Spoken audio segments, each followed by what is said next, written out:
This week, dancing with the stars, laughing with the stars, and skinny dipping in the Himalayas.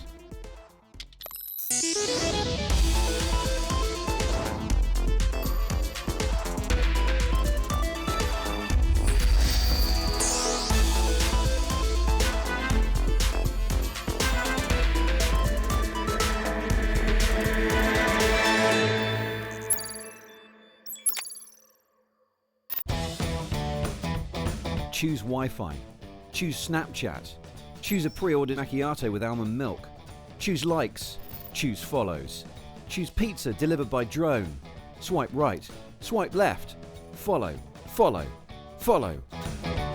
We're constantly being bombarded with updates, tweets, information and fake news. We're glued to our phones, addicted to digital status. We're even smashing up our gadgets, obliterating them to pieces in a violent quest to rid ourselves of these virtual assistants, our self-imposed restraints. Well, it's time to get away from all that, just for a few minutes. This week, Justin Rowlett travelled thousands of miles to a village in the Himalayas which is getting electricity for the very first time by harnessing the power of the sun.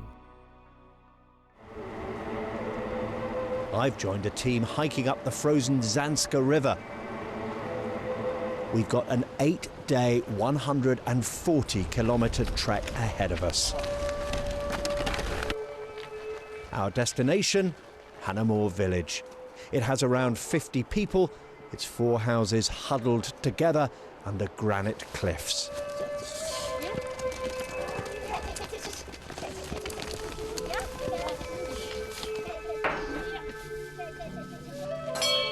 For hundreds of years, the only light after dark was the thin flicker from oil lamps. Tanzin Chudran struggles to cook in the dim light. These traditional lights are not portable from one room to another, and they don't cover enough area for the children to read. It also causes pollution. If we had solar power, it would be much better for us. The next morning, and the team gets to work. So this is the satellite dish, and take a look at this. It's taken quite a beating along the way. It's going to be interesting to see if this works. This is a street light. Oh, you got street lights? 20 watts. Oh my God, it's a complete grid. Because you get wild animals in the summers and winters. If you have street lights, no wild animal can come in. That's good.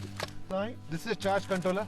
Tying the grid together is over 550 metres of wiring, but there's a problem. Okay, these are the bulb holders and the switches connected via wire. But if you see, the wire is very, very thick and it's totally frozen. It's rigid. It's so cold. It's about -15 now, isn't we it? need to cool. We need to warm this for another half an hour so that it can be usable. Paras's team is hard at it, threading cables through the tightest nooks and crannies. Each home is topped off with a shimmering solar panel. Okay.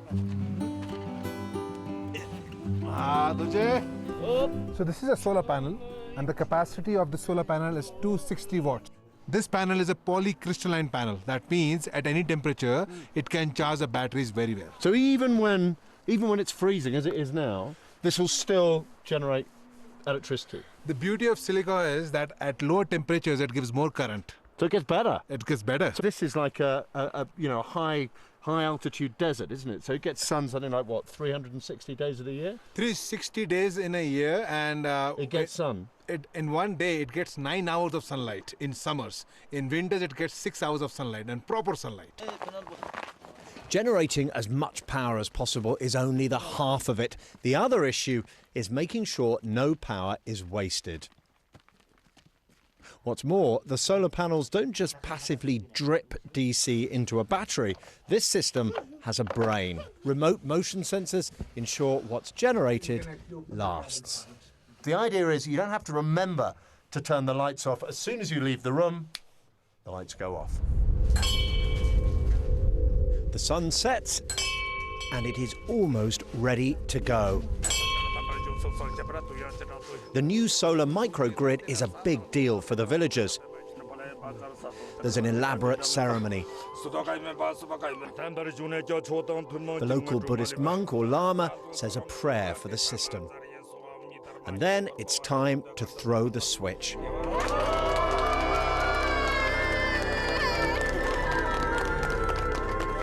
The hope is the new grid can ensure the future of the village. Unless and until the villager have not basic facility, they will migrate to the town. Now the Hanamur, they got a basic facility, so probably their young generation will stay here and their ancestral system will continue. That battered satellite dish does work after all, and so does the motion sensor.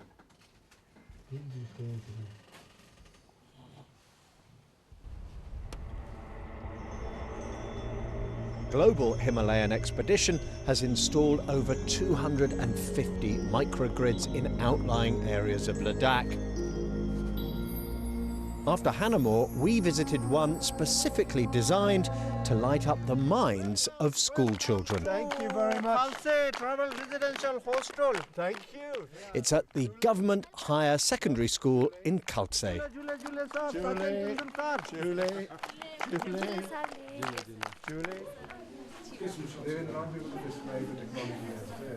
Hello, kids. Hello.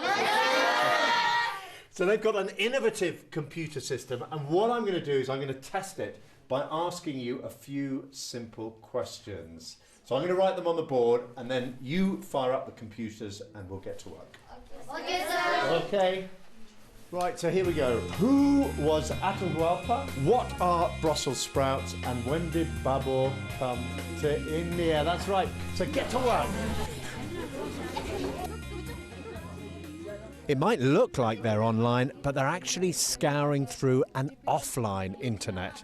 So even without a data connection, these children will learn the sort of research skills essential for finding out information in a connected world. And of course, it all runs off solar power. There's 0.5 terabyte of memory in here, and installed on here is all of Wikipedia, TED Talks, all sorts of other encyclopedias, all sorts of works that the kids can use in order to research all sorts of subjects. So that's the heart of the system. But this is the key to keeping it all low power. This is a Raspberry Pi UK-developed computer system, incredibly low energy, drives the keyboard and the mouse. So this is the computer that they use. Now what it means is they can have up to 10 of these bright LED screens all running on 24 volts. So very, very, very efficient. Okay, everybody, time's up. We need some answers. I'm going to come down the line and I'm going to pick on you. So who is Atahualpa? Atahualpa is the last king of Inca Empire. Excellent, very good. So tell me, what do you think of this system? How does it work? It works very well and I gain many knowledge from it. It's very useful. It's really easy to operate. I think it's perfect for a student of mountain areas. Solar microgrids are a great fit for Ladakh, where steepling geography has scattered communities and made them difficult to reach with power lines. 1.2 billion people globally live without electricity, and for many of them, solar is a perfect solution too, because, as we've seen, it can be rolled out almost anywhere under the sun. It feeds the demand for electricity without eating up the planet.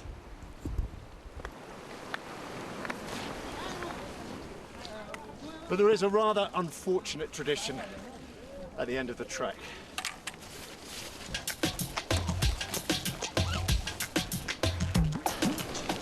That's right, a dip.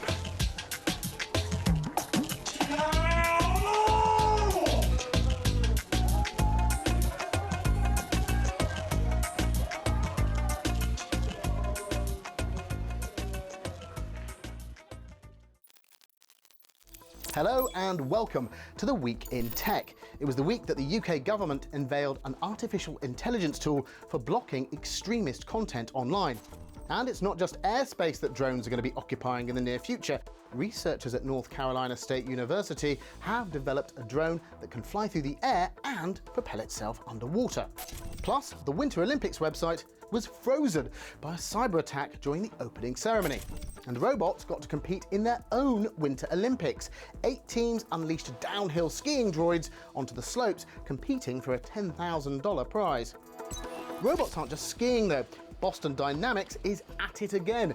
With a demo guaranteed to freak most people out, its RoboDog can now open doors. That's one less obstacle in the way of world domination for our future robot overlords. And pig farmers in China are using AI to bring home the bacon. Using ID barcodes on pigs, the AI measures animals' health and behaviour, which developers Alibaba hope will improve farming efficiency. And finally, Bitcoin might be preventing us from making contact with aliens. Researchers at SETI, the Search for Extraterrestrial Intelligence, complained this week that the price of key computer chips have been driven through the roof by demand from cryptocurrency miners. With no price drop in sight, we'll all just have to watch this space.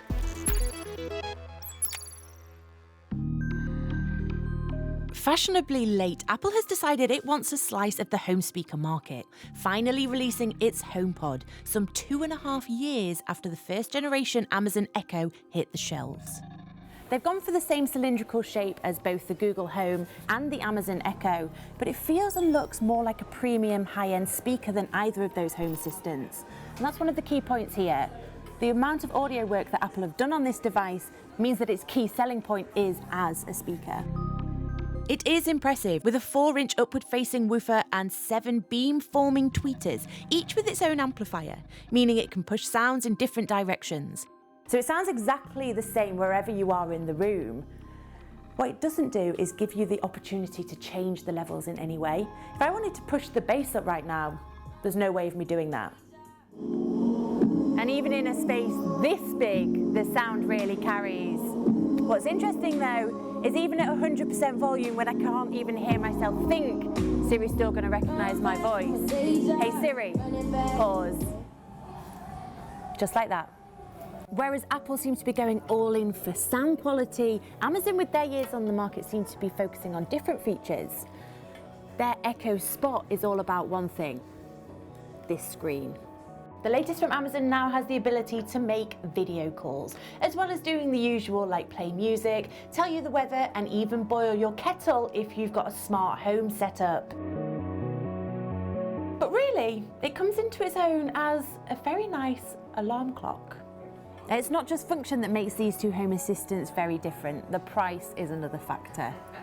While the Echo Spot costs £119, the HomePod's going to set you back £319.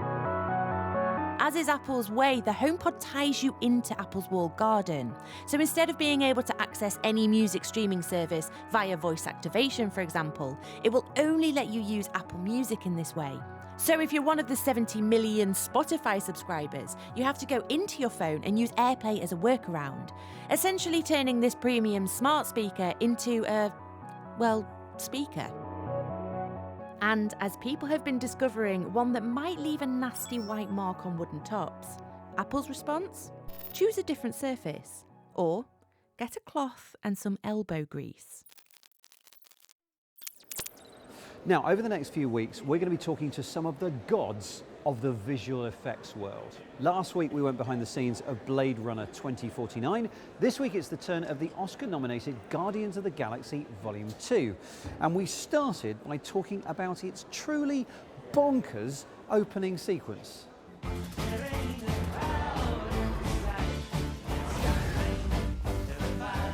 The beginning of the sequence features a title sequence where Groot is dancing in the foreground, and it doesn't cut. So it is on Groot the whole time. He's got to hold the attention of the viewers with his crazy little dance, whilst what happens in the background never stops. So we've got something like 4,000 frames of continuous action. We were faced with the fact that the environment was completely spectacular and had to be created entirely digitally. Everything that we were inserting had to be reflected, and that's multiple times the computation to compute the light for what's landing on them, but also the reflection. And so everything ended up being done 2 or 3 times because of the surface of the world they were standing on. We were delighted to have the opportunity to take on Rocket the Raccoon.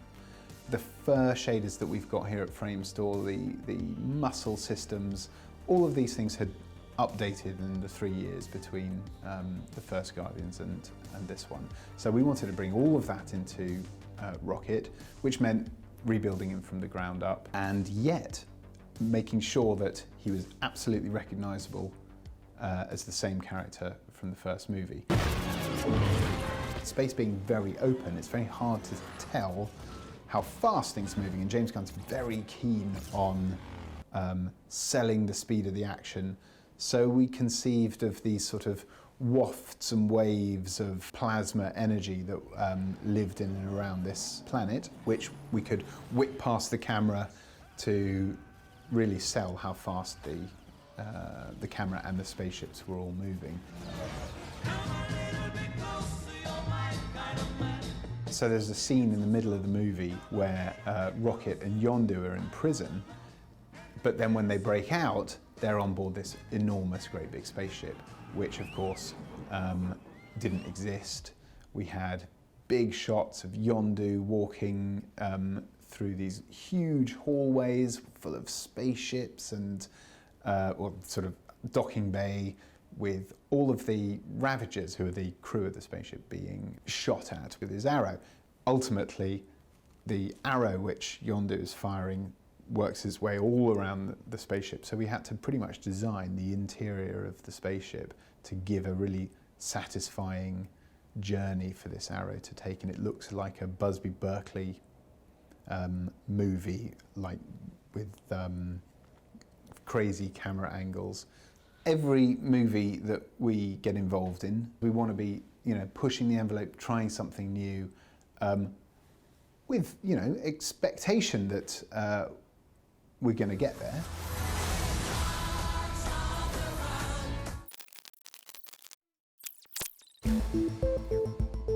Old film stock is a treasure trove of historical information, and in the case of old BBC programmes, it can be a race against time to find any remaining copy and digitise it or risk losing it forever. But when producer Charles Norton was given an old Morecambe and Wise episode, there was a problem.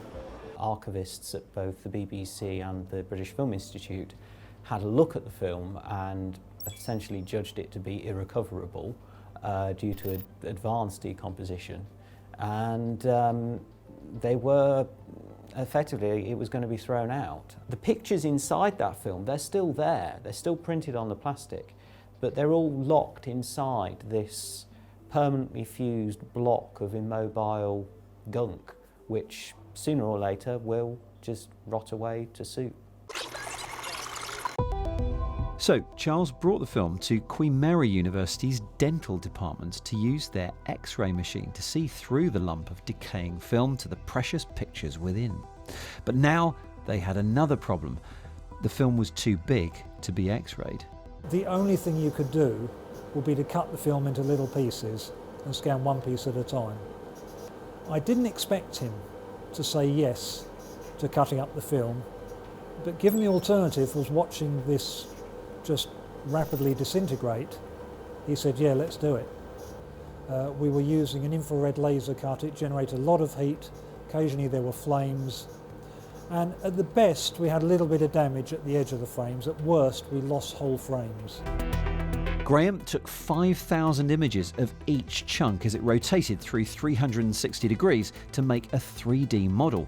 And at that point, they started to see what was on the film for the first time. When you first start seeing those pictures of Eric Morecambe in one of his stereotypical poses, you can't help but smile and think, yes, this is, this has to be done. Once the scans were finished, they had loads of data, but they also had a new problem. The next really difficult part was finding a way of digitally flattening out this warped object and digitally prizing apart all of the individual film layers within it. We initially had some manual software where I would physically go through each individual block and spend 5 or 10 minutes flattening out one layer after the other, but that was over several thousand frames, quite labour intensive. At this point, Charles took the problem to a data scientist. What a human would do is would try to see where the image was within the cross-section. The problem here is that a computer algorithm cannot quite do that. What the algorithm does is it follows predominantly the layers of plastic, so not the images, but the plastic. And then once we have the layer of plastic, we can move to the edge of that layer and read off the image. That process was repeated on all of the film, making short work of a task that would take a human thousands of hours of work. Now, Charles is beginning the next phase, turning these scarred pictures back into video. That's the next problem. But for now, he's managed to put together a taster of what's on that film. And beautifully as well. Not a word out of sync. No, I'm not miming now, it's me who's... You realise, of course, that the tape has stopped? Yeah, well, of course it stopped. It's started again! How does he do it?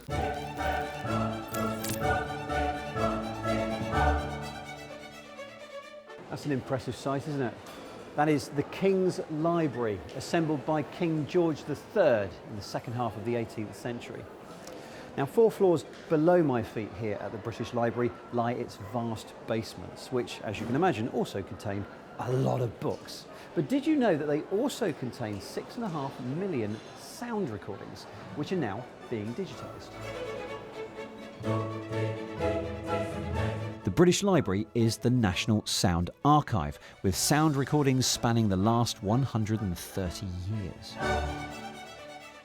These are stored on all sorts of physical formats, from delicate wax cylinders to brass discs to short-lived formats like mini-discs. Remember those? There is a big push to digitise them and make them available online. Each of the 40 different types of storage format has unique challenges. They all need their own playback devices, and some need a little TLC to coax the best quality sound from them. Something reasonably robust, like a vinyl disc. We have an ultrasonic bath to be able to shake that debris out of its hiding place, but we also have the more traditional type of record cleaning machines, the brush and vacuum arrangements that can produce some quite startling results when you start to clean off otherwise invisible gunk. The team also have a workshop to keep their collection of machines in tip-top condition, so staff can work on as many concurrent transfers as possible and chip away at the millions of recordings. If you're faced with a tape or a disc that's in a really parlous state and you take it off a shelf, it may be mouldy, it may need treatment, it may need some sort of repair. Doing that process, that active process of caring for, conserving and repairing that media such that it can be replayed, even just once, is hugely rewarding. Certainly challenging, but yes, rewarding. But with only 2% of their collection digitised and only 15 years until some recordings become unsalvageable, it's a race against time to save as many as possible. Which reminds me, I've got a box full of mini-discs in my loft. I should bring them in. Anyway, that's it for this week from the British Library. Don't forget we live on Facebook and on Twitter at BBC Click. Thank you very much for watching, and we'll see you soon.